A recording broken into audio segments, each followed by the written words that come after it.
Salut à tous, on se retrouve pour une vidéo spécialement consacrée à Jack Grealish et on va essayer de comprendre comment c'est possible qu'en une saison, il ait autant changé de niveau. On va aussi en profiter pour parler du football en général vers la fin de la vidéo et voir que tout va extrêmement vite et qu'il faut apprendre à être mesuré. Je pense que c'est très important d'en parler. On va commencer par l'anglais, d'abord en parlant de ce qui n'a pas marché durant la première saison et ensuite de ce qui a marché par la suite. Alors déjà, Grealish, quand il arrive à City, c'est un transfert record. On parle de plus de 117 millions d'euros.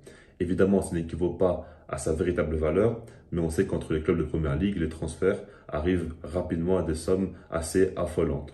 Et puis, ce qu'il faut prendre en compte, c'est que quand il arrive pour une telle somme, son statut change et sa vie change. Son salaire aussi n'est plus le même et je pense que déjà par rapport à ça, il a eu du mal à le digérer.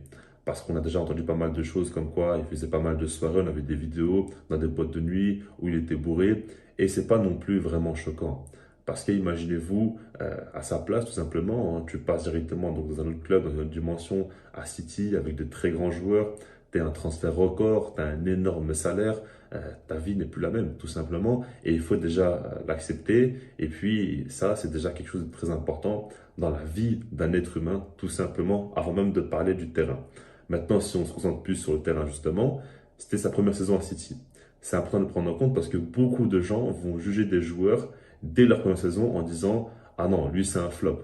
Mais si jamais donc le transfert d'un joueur dépendait que de sa première saison, il y aurait eu énormément de flops et on serait passé à côté de très très grands joueurs qui ont fait de grandes choses et qui sont même devenus des légendes dans certains clubs. Donc déjà, il faut prendre son temps, encore plus quand tu es coaché par Guardiola. On le dit constamment. Les premières saisons des joueurs qui arrivent donc à City ou même à d'autres clubs avec Guardiola, c'est souvent très très compliqué. Il faut la deuxième, voire la troisième saison pour commencer véritablement à voir ce que le joueur vaut réellement et ce qu'il peut réellement aussi apporter. Et ça, c'est important parce que tactiquement, Guardiola est tellement loin, demande tellement de choses et est tellement exigeant, que ce soit par rapport au physique, à la préparation, aux entraînements ou même sur le terrain, ce qu'il va demander.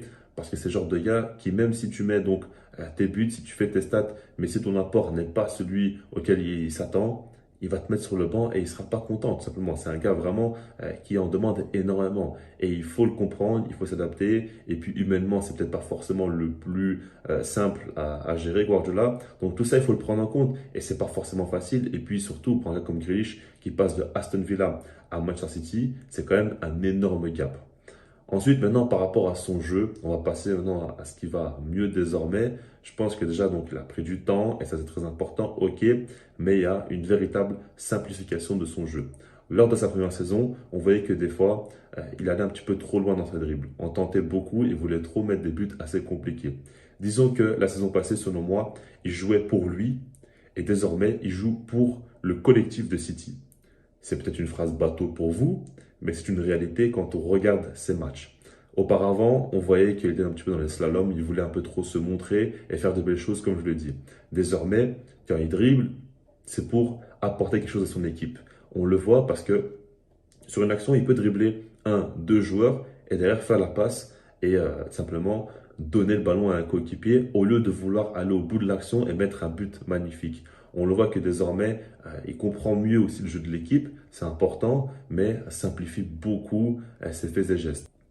C'est pas un joueur très décisif parce que si on regarde la saison passée, il avait marqué donc 3 buts et délivré 3 passes D en première ligue en 26 matchs. Cette saison, en 22 matchs, c'est 4 buts, 5 passes D. C'est un petit peu mieux, certes, mais il n'y a pas une grande différence et on comprend que c'est pas un gars qui va vraiment t'apporter par le but, mais plus par la création, par la passe et puis le fait est qu'il va beaucoup déséquilibrer. Pour une équipe comme City qui aime bien attaquer très haut sur le terrain, avoir un gars comme ça qui peut dans les derniers mètres faire beaucoup de différences individuelles, c'est important. Et aujourd'hui, il l'a compris, il sait que c'est pas lui forcément qui doit être le joueur décisif, mais c'est lui qui va aider City à se retrouver dans de bonnes situations.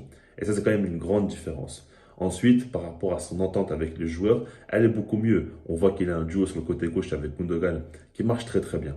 Les deux se comprennent fortement et on voit que par exemple Gundogan est souvent le joueur qui va se retrouver dans la surface adverse et que Grealish lui va beaucoup plus rester en retrait. Mais Gundogan a plus cette capacité à la finition, il comprend mieux aussi dans quelle zone du terrain il doit vraiment se retrouver pour terminer l'action. Il a une lecture de jeu plus avancée que Grealish et du coup Grealish l'accepte de ne pas être au premier plan et du coup on voit que c'est un très bon duo. Ensuite, avec Erling Haaland, encore une fois, les deux se comprennent très très bien aussi, s'entendent bien, se trouvent assez facilement. Et ça, c'est important. Pour un joueur, pour que soit dans de meilleures conditions, il faut qu'il s'entende bien avec ses coéquipiers en dehors du terrain, certes, mais il faut que sur le terrain aussi, ils aient une bonne entente, une bonne alchimie. Et à l'heure actuelle, c'est le cas. Maintenant qu'on a parlé de Jack Grealish, ça déjà une chose. Maintenant, on va parler plutôt du football en général et de comprendre comment les choses vont vite. Je peux vous donner quelques exemples, comme par exemple donc Vinicius, qui lui, au Real Madrid, au départ, a été énormément décrié. Moi, le premier, évidemment. On a vu que son niveau était assez spécial, disons, parce que le gars provoquait énormément, driblait beaucoup, réussissait beaucoup l'un contre un, etc. Mais à la finition, c'était une catastrophe. Et beaucoup de gens l'ont directement mis dans une case et on fait de lui simplement, une sorte, pas forcément de flop, mais en tout cas un gars qui est assez limité et qui ne va pas rester longtemps au Real Madrid. Au final, on a vu que d'un coup, il a explosé et qu'aujourd'hui, il fait partie des meilleurs joueurs au monde. Regardez par exemple aussi Rashford, après sa longue blessure, beaucoup l'ont critiqué en disant qu'il ne va jamais retrouver son niveau. Au final, il est revenu à un meilleur niveau qu'auparavant. Il y a beaucoup d'exemples comme ça dans ce sens-là, même dans le sens négatif avec par exemple Ansu Fati, qui avait un début de carrière vraiment monstrueux, où dès ses débuts, il marquait énormément, il faisait beaucoup de bien au Barça, dans les moments compliqués, il était présent, et puis les blessures sont arrivées, aujourd'hui il a du mal à enchaîner, et beaucoup de gens disent que voilà, il est finito, il doit quitter le club.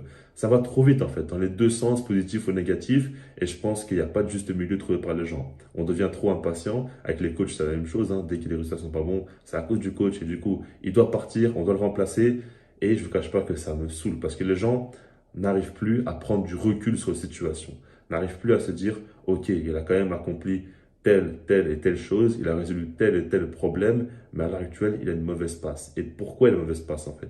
En fait, les gens aiment beaucoup trop simplifier les choses, se dire que si une équipe ne performe pas, c'est à cause du coach. Et en le remplaçant, tout ira mieux.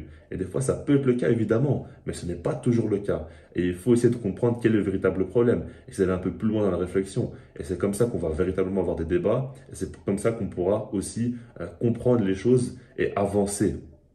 Et à l'heure actuelle, pour moi, ce n'est pas le cas. Et c'est assez dérangeant. Et c'est peut-être un petit peu humain aussi. Quand tu vois tout le long d'une saison un gars être à côté de la plaque et rater ses matchs, t'as pas envie de te dire, ouais, mais il faut attendre quoi. Tu as envie de dire que ce moment, voilà, quoi, ça fait un petit temps que tu attends, mais ça n'avance pas. Mais chaque saison est différente.